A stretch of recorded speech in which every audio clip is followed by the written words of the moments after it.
घर में एक बेटी ने जन्म लिया। जन्म होते ही माँ का स्वर्गवास हो गया। पिता ने बेटी को गले से लगा लिया। रिश्तेदारों ने लड़की के जन्म से ही ताने मारने शुरू कर दिए कि पैदा होते ही माँ को खा गई मनहूस। पर पिता ने कुछ नहीं कहा अपनी बेटी को। बेटी का पालन पोषण शुरू किया। खेत में काम करता और बेटी को भी खेत ले जाता। काम भी करता और भागकर बेटी को भी संभालता। रिश्तेदारों ने बहुत समझाया कि दूसरा विवाह कर लो, पर बाप ने किसी की नहीं सुनी और पूरा ध्यान बेटी की ओर रखा। बेटी बड़ी हुई, स्कूल गई, फिर कॉलेज। हर क्लास में फर्स्ट आई। पिता बहुत खुश होता, लोग बधाइयाँ देते।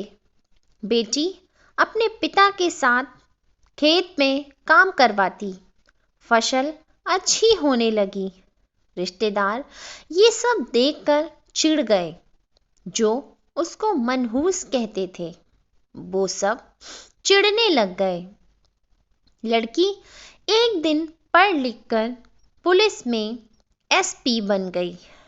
एक दिन किसी मंत्री ने उसको सम्मानित करने का फैसला किया और समागम का बंदोबस्त करने के आदेश दिए।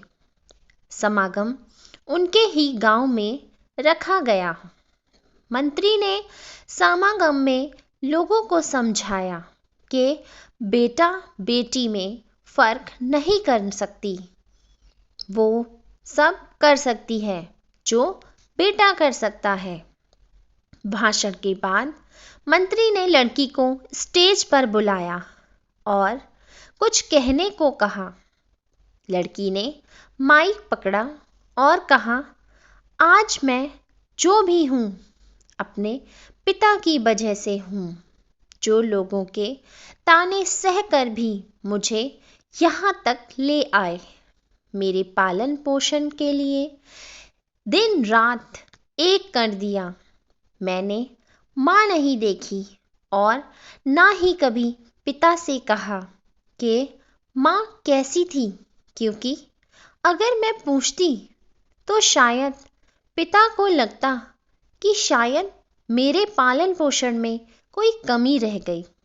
मेरे लिए मेरे पिता से बढ़कर कुछ नहीं।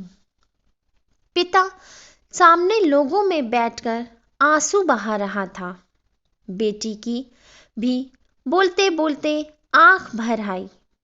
उसने मंत्री से पिता को स्टेज पर बुलाने की अनुमति ली। पिता स्टेज पर आया और बेटी को गले लगाकर बोला, रोती क्यों है बेटी? तू तो मेरा शेर पुत्र है। तू ही कमजोर पड़ गया तो मेरा क्या होगा? मैंने तुझको सारी उम्र हंसते देखना है। बाप बेटी का प्यार देखकर सबकी आंखें नम हो गईं।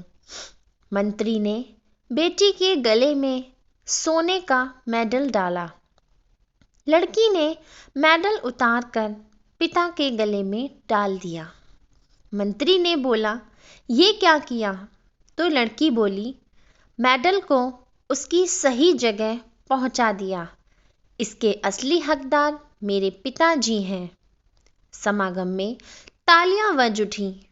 यह उन लोगों के लिए सबक है जो बेटियों को चार दीवारी में रखना पसंद करते हैं। दोस्तों, यह कहानी आपको कैसी लगी? हमें कमेंट करके ज़रूर बताइए।